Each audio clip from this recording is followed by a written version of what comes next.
Well, hello guys and gals of the internet. It is the Seven Chaos of YouTube, Mixer.com and Twitch TV. I'll be joined by TimeladyGames in just a second. Well, it is fair to say that this has come as quite the shock, because we are here to start the playthrough of Deadrising 3, and it may come as a bit of a surprise to see how quickly you'll be seeing this. Basically, today is August the 22nd, and yesterday I logged onto my Xbox One just on a whim, really, just to check some stuff out, and I noticed that Xbox Live Game Pass was actually on offer for 2 months for £2. Now, as a bit of a backstory here, if anyone doesn't know what Game Pass is, basically it's a sort of membership that you can either just pay the 1 month off price for. Usually it's £8 for a single month, but it was actually 2 months for £2, which I thought was a bargain. And basically what that means is when you're signed up to Game Pass, you have the ability to download any select Xbox One exclusive or any select third-party title that is on Game Pass at the time you purchase it.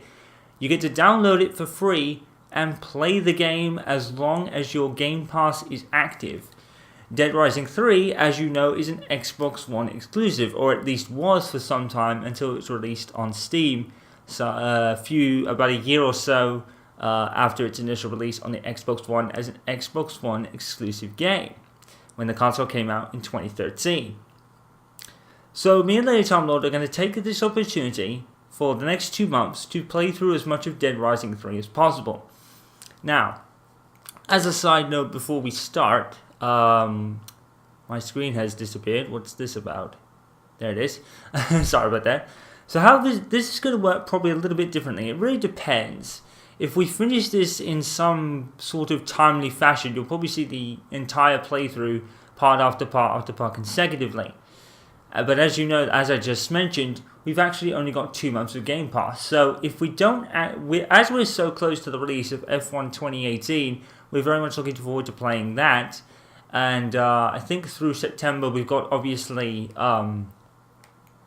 FIFA 19, and then the beginning of September is actually, I think we'll be checking out Forza Horizon 3. Basically, the schedule we kind of went through in our end of Deadrising 2's playthrough, it kind of still stands, but this has been brought forward because of Game Pass. So if for whatever reason we don't finish the game in the 2 months that we have it, I will keep uploading it to the part where we stopped, and then when we get Game Pass or get the game back again, we'll continue from there and record some more parts. Now, one last thing to say probably is that this is the standard version of Deadrising 3. Now, Deadrising 3's standard version it never goes on sale. In fact, it's not even available to purchase as a standalone anymore for some reason, or it is, or is it? I'm not sure. But in any case, the one we can purchase for £40 is the Apocalypse Edition. Now, I think for a 5-year-old game that is a bit much. Then yes, you could say, well, the Apocalypse Edition has the DLC, but after having a look at it, I'm not really interested in any of the DLC, to be fair. So I don't really feel the need to purchase it. We were gonna get the disc of Deadrising 3, but we couldn't find it in any store we went to in our town centre, as it were. So we couldn't find it at all. So we were quite stuck on how we could play the game. And then yesterday, as I said, we had Game Pass for 2 months for £2, which I think is great.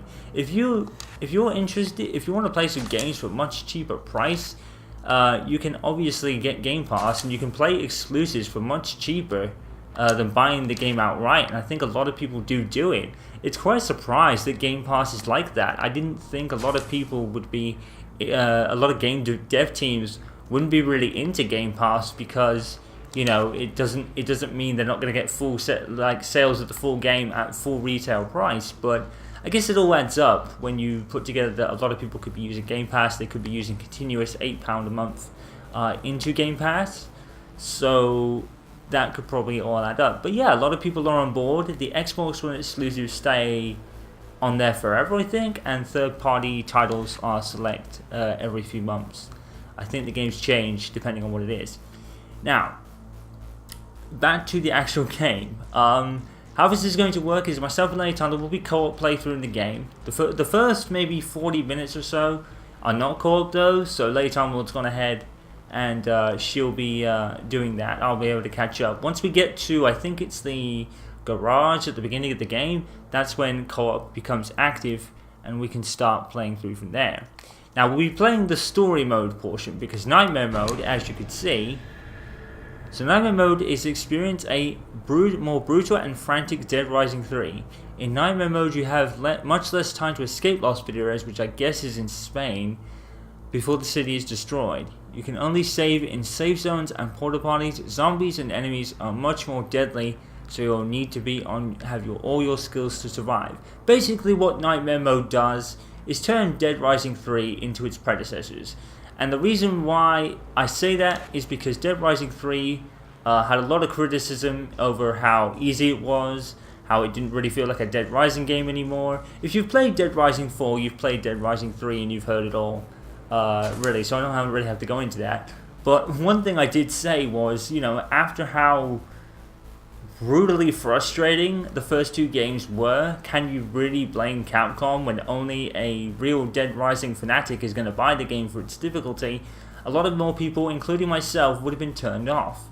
Now, one last story I should mention here is that it's a bit of a weird thing, because back when I had the very first Xbox One a few months after it released, and Dead Rising 3, funnily enough, was actually going to be one of my very first Xbox One playthroughs, and it was actually going to be co-op alongside TimeladyGames, TimeladyGames' cousin. That never happened, unfortunately. I don't know why. Maybe I was turned off the game. I think Samus had finished the game pretty much very soon after it come out anyway, because that's what he does. He's probably got all the gamer score for it, because he's a bit of a completionist. And it just never materialized. How funny is it that maybe 5 years later, and now it's come almost full circle, and it's going to be caught with TimeladyGames instead. So a bit funny there. It's a bit of a funny story. Alright, so matchmaking playstyles, basically, I think we're going to go casual because myself and Laytana are certainly not doing, we're not completionists by any stretch of the imagination. We are certainly not speedrunners. We are certainly not the best gamers, so it's not going to be hardcore, so we're going to be going casual. I'm not sure how the invites and stuff work, so that should be fun to find out. So let's get right to it. I'll activate the Discord chat in my thing while this cutscene's playing, because I do believe it plays a cutscene. So let's do it. Chapter 0, I like it. Chapter 0, and like a reference to the Dead Rising 2.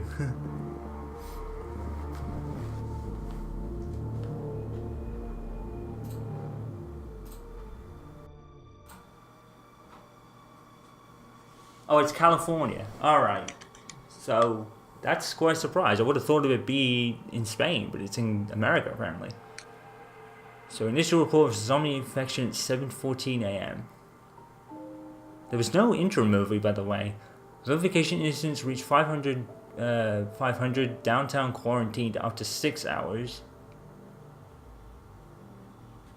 12 hours, city declared disaster zone and evacuation begins after 12 hours? You're very slow there, people. Holy shit. Target airstrikes commence, because yes, that always happens in Dead Rising. That was 24 hours. Funny, because it was 3 days in the last game before they actually did that. So 36 hours, barricades all city, shoot to kill, and then all escapees. So basically, don't give a fuck, shoot them anyway.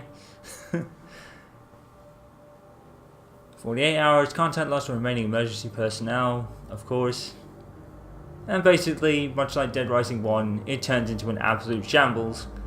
Dead Rising 2 rather, it turns into an absolute shambles and everyone gets fucked.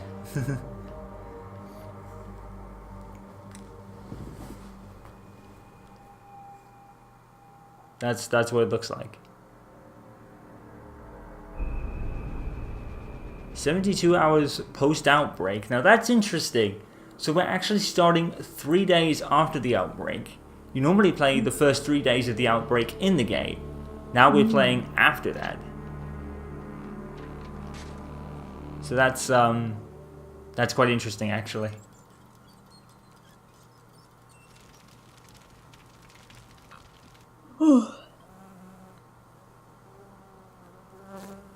And the Queen's is still a thing. Good to know. And random dude. I gotta find a way out of this city. We're all gonna die. So, unbelievably, someone who's actually survived for 3 days, passed the airstrike, and whoa! Oh my god, he's got number 12 tattooed on his neck there. Now that's interesting, because it was pretty funny how they went for the side shot, and he looked like Carlito, who's the bad guy from Deadrising 1.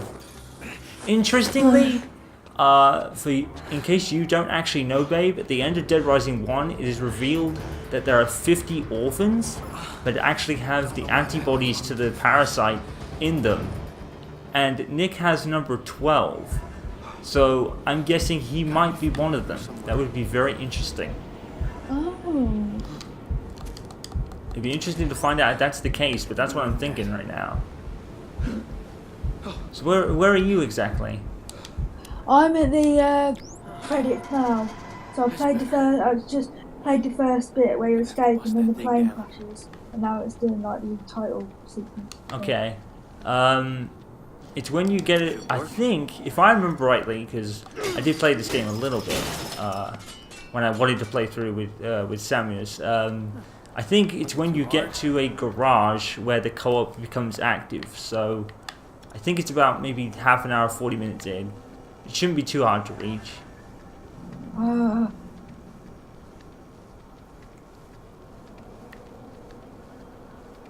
If you're struggling, I'll come through and help you after I've done it. Okay. Press Y for heavy attack. Okay. So heavy attack is now its own dedicated button. Because in Dead Rising 2 you have to hold the X button. Anybody here? So let's see what the other buttons do. D-pad is nothing. Alright, so down on D-pad drops weapons. That's like Dead Rising 2. Oh, that's interesting. So holding right bumper actually acts as an inventory of sorts. Okay, so that's different to the original games.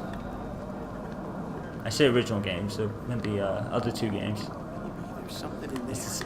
I'm not sure when, like, around the time zone of this is. I don't know whether it's during the other game, one of the other games, or the sequel to the other games, or what. I'm not actually sure where the timing is. The timing of the game, I mean.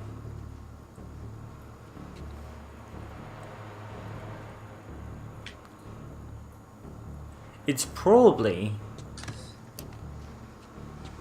quite a time, because if that is true about this Nick guy, that he is one of Carlito's orphans, that makes the game about maybe at least about 20 years. Out of the first game, anyway. I think the distance between Deadrising 1 and 2 was 5 years, so that would make it about 10? Between 2 and 3? I don't know. I probably played maybe the first hour, and that's about it. All I really know is, if you're a Deadrising fanatic, you're going to be it's going to be very jarring, because of how different it is to the previous 2 games, but there is also a huge shock towards the end. So we'll keep an eye out for that. Oh god! Fucker. Stump on your face. Fire axe. Actually, when you picked up the flashlight, that actually made it a weapon.